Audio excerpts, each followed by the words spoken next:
Happy birthday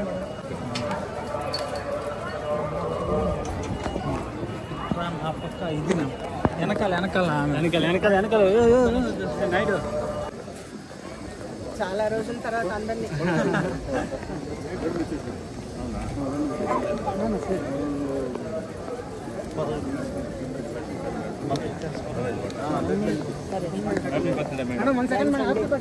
thank you బాబు.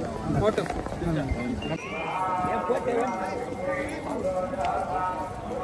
బాబు మిమ్మల్ని అందరినీ చూసి నాకు చాలా ఆనందం.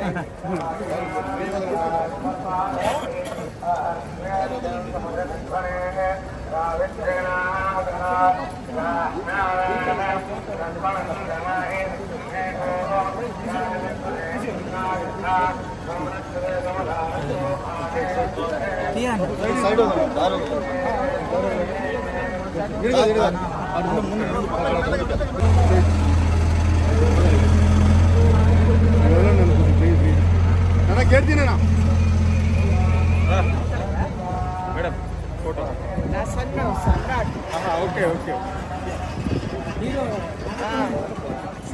ఇక్కడ నుంచి అడిగినా అదే మేడం ఫోటో సార్ నీళ్ళు ఉన్నాయి కొంచెం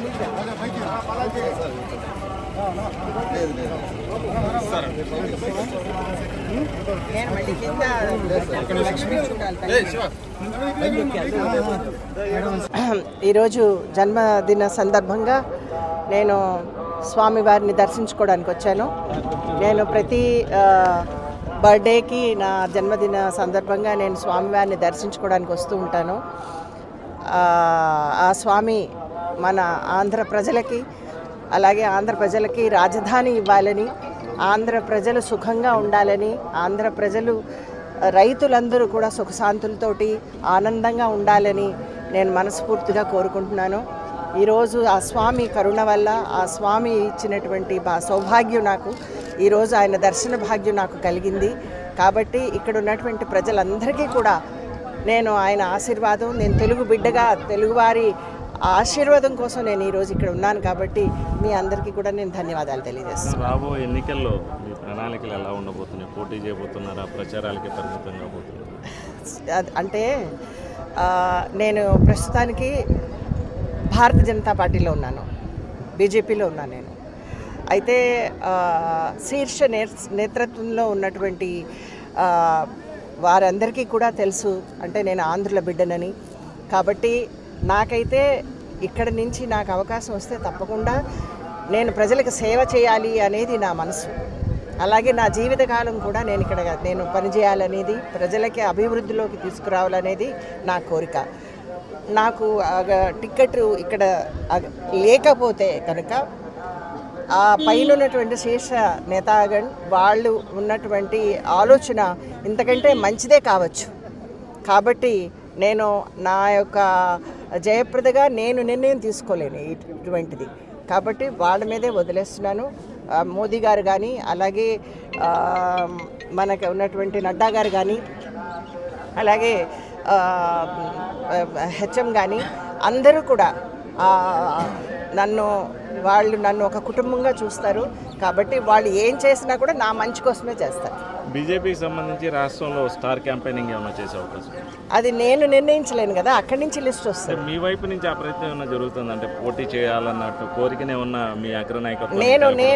నేను యూపీలో ఉన్నా, నేను ఆంధ్ర బిడ్డనే. నేను ఇక్కడ ఉన్నా కూడా ఆంధ్ర బిడ్డనే. కానీ ఇక్కడ ఉన్నటువంటి నేను కోరుకునేది ఏంటంటే, ఎవరైతే రాజధాని తేగలరో, ఎవరైతే ఈ యొక్క ప్రజల యొక్క మనకున్నటువంటి ఆ యువకులకి అలాగే మహిళలకి రక్షణ, వాళ్ళకి ఉద్యోగాలు, వాళ్ళకి జాబ్స్, అలాంటి ఇప్పుడు ఏదైతే వాళ్ళకి దిక్కుతోచని పరిస్థితుల్లో ఉన్నారో, మోదీ గారు వేవ్ నడుస్తుంది. కాబట్టి ఇస్ బార్ 400 పార్ ఆయన ఇచ్చినటువంటి ఈ యొక్క నారాని మనం అందరం తెలిసిందే. ఈసారి మోదీ గారు మూడోసారి కూడా ప్రధానమంత్రి గారు కావాలనేది మన కోరిక. నాకు పవన్ కళ్యాణ్ అంటే నాకు చాలా ఇష్టం, బాలకృష్ణ గారు అంటే నాకు చాలా ఇష్టం, అలాగే చంద్రబాబు గారు అంటే నాకు ఎంతో గౌరవం, అలాగే మోదీ గారంటే మోదీ గారి పార్టీలోనే నేను ఉన్నాను, బీజేపీలోనే ఉన్నాను నేను. సో నాకు ఉన్నటువంటి ఈ యొక్క అనుబంధం ఇది ఎనలేనిది. మళ్ళీ మళ్ళీ వచ్చే జన్మకు కూడా ఆ స్వామి నన్ను ఆడబిడ్డగానే పుట్టించాలి. అంటే మీ మిత్రపక్ష నాయకులైనటువంటి పవన్ కళ్యాణ్ కావచ్చు, బాలకృష్ణ కావచ్చు, బరిలో ఉన్నారు. వాళ్ళ తరపునే ఉన్న మీరు ప్రచారం చేసే అవకాశాలు ఉంటాయి? వాళ్ళు పిలిస్తే తప్పకుండా వస్తాను నేను.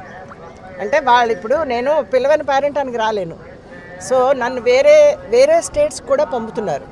సో ఇక్కడికి నన్ను కనుక డెఫినెట్గా నన్ను స్టార్ ప్రచారకగా నన్ను ఇక్కడికి పిలిస్తే తప్పకుండా నేను ముగ్గురికి కూడా నేను రాజధానికి సంబంధించి కేంద్ర నాయకత్వం అంటే మీరే అధికారంలో ఉన్నారు, వాళ్ళ నుంచి ఒక స్పష్టత ఏమన్నా ఇప్పించే అవకాశం ఉంటుందా ఈసారి ఎన్నికల సమయం? చూడండి, అంటే ఒకసారి ఇప్పుడు ఎన్నికల సమయం, దీంట్లో వాగ్దానాలు చేయడానికి ఒక్క జయప్రద చాలదు. అండ్ పూర్తి కోరిక ఏంటంటే మనకి ఆంధ్రప్రదేశ్లో ముఖ్యంగా కావాల్సింది ఒక రాజధాని. మన రాష్ట్రానికి రాజధాని లేదు, మన రాష్ట్రానికి స్టేటస్ లేదు. అది కావాలని నేను కోరుకుంటున్నాను. దానికోసం ప్రయత్నం చేద్దాం.